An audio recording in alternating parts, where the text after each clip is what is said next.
আসসালামু আলাইকুম এভরিওয়ান। তো আমরা গত ভিডিওতে নোডাল অ্যানালাইসিসের প্র্যাকটিস প্রবলেম 10.1 নম্বর প্রবলেম দেখেছিলাম, ঠিক আছে? তো এই পর্যন্ত আমরা আগেছিলাম। তো এই প্রবলেমগুলো রেফারেন্স বুক হিসেবে আমরা যে বই থেকে নিয়ে এসেছি সেটা হলো আলেকজান্ডার সাদিকু স্যারের বই চ্যাপ্টার 10 নম্বর প্রবলেম, সরি চ্যাপ্টার 10 থেকে, ঠিক আছে? ওকে। তো এই সার্কিটে আমরা নোড ওয়ানে অর্থাৎ ভিএক্স নোডে আমরা জাস্ট কি করেছি, কেসিএল ইউজ করেছি। এখন ভি2 নোডে কেসিএল ইউজ করবো, ঠিক আছে?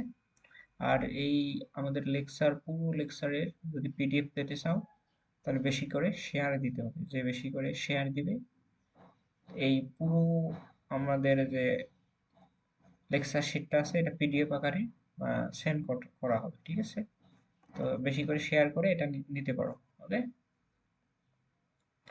তো আমি আবার এখন ভি2তে যদি কেভিএল ইউজ করি, সরি কেসিএল ইউজ করি, তো এগুলো ডিরেকশন গুলো দিয়ে নেই, হ্যাঁ? কোনটা কোন ডিরেকশনে দিব।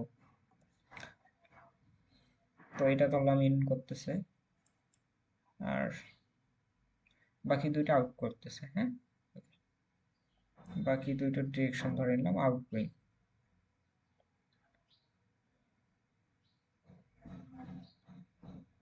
বাকিগুলোর direction outgoing. Okay, outgoing direction.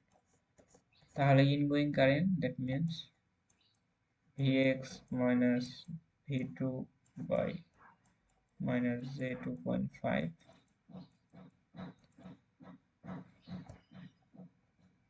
equal outgoing current, that means V2 by J4 plus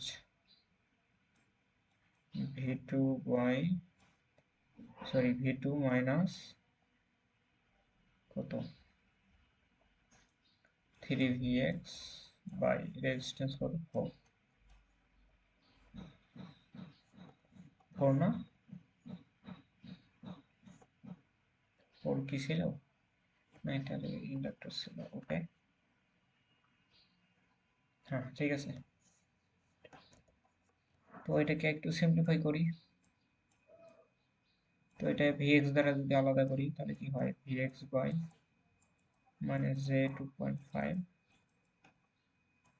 minus V2 by minus J2.5 equal Vx by J4 plus V2 by 4 minus 3 Vx by 4। এটা তো একটু আলাদা করবো, হ্যাঁ? এখন Vx গুলোকে কমন নাও। Vx কয়টা আছে? দুইটা আছে, তাই না? Vx কমন নিলে কি হয়, এখানে মাইনাস J2.5 আর এটা এদিকে এসে কত হবে, প্লাস 3/4। Vx তো কমন গেছে, Vx কমন গেছে,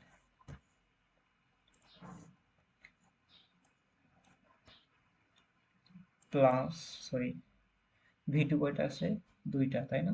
V2 কে যদি এদিকে আনি, এদিকে প্রেরণ করি তাহলে কি হয়, V2 কমন নেই,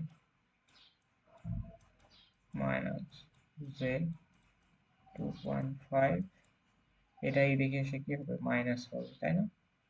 হ্যাঁ, মাইনাস, সামনে একটা যদি মাইনাস আছে তাহলে এটা প্লাস নিতে পারি, তো 1/J4, ঠিক আছে?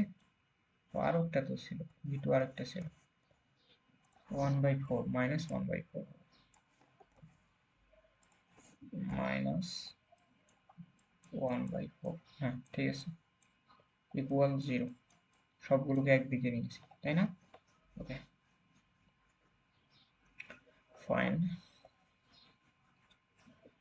তাহলে এখান থেকে এই দুটিকে সিম্পলিফাই করো, কত হয়,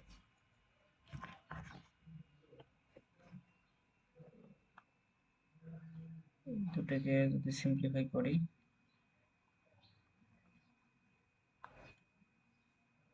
ওয়েট একটু ফোন আসছে তো। ওকে ফাইন, দেখো। তো এখানে আমরা মানটা পাবো, তাহলে ভিএক্স এর যদি কমন নেওয়ার পর এই মানটা আসবে আমাদের কত আসবে, 0.75 প্লাস 4i আসবে, সরি J4 আসবে। ওকে, তো এই মানটা সিমিলারলি যদি করি তাহলে কত আসে দেখি, কমন নেই তো দেখি 9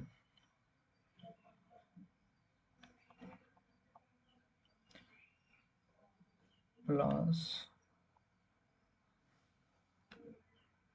1/4i প্লাস সরি মাইনাস 1/4, ঠিক আছে। তাহলে এটা কত আসে দেখি, এটা আসে মাইনাস 0.25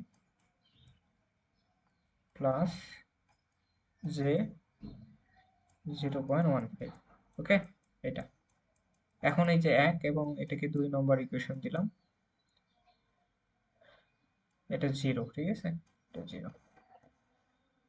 তাহলে 1 এবং 2 নম্বর ইকুয়েশনটাকে আমরা কি করব, ক্যালকুলেটরে প্রেস করব। হ্যাঁ, ক্যালকুলেটর প্রেস করলে আমাদের এখান থেকে মানগুলো আসবে। এখানে ভেরিয়েবল vx এবং v2, এখানে ভেরিয়েবল vx এবং v2।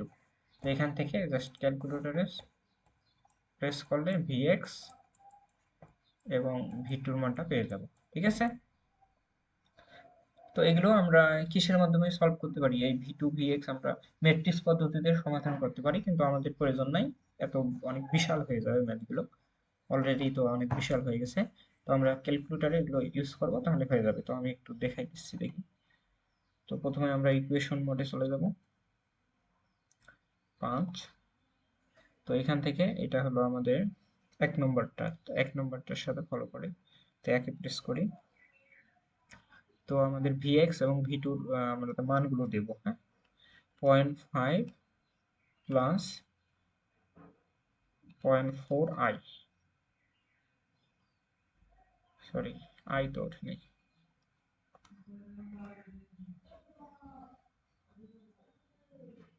i তো সরি কমপ্লেক্স মোডে আগে নিতে হবে।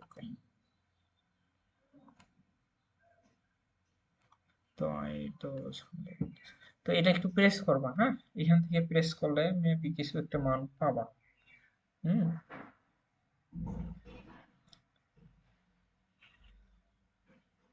এখান থেকে আইটা উঠতেছে না কেন, 5 1, ওকে, 0.5 প্লাস 0.4i। তো এখান থেকে যদি আমি মানগুলো বের করি, তাহলে অর্থাৎ vx এর মান পাবো 11.327 at an angle 60 into sorry 60.05 angle, আর v2 এর মানটা পেয়ে যাব 33.02 at an angle 57.12, এটা পেয়ে যাব। ওকে, ফাইন, এই অ্যাঙ্গেলগুলো পেয়ে যাব।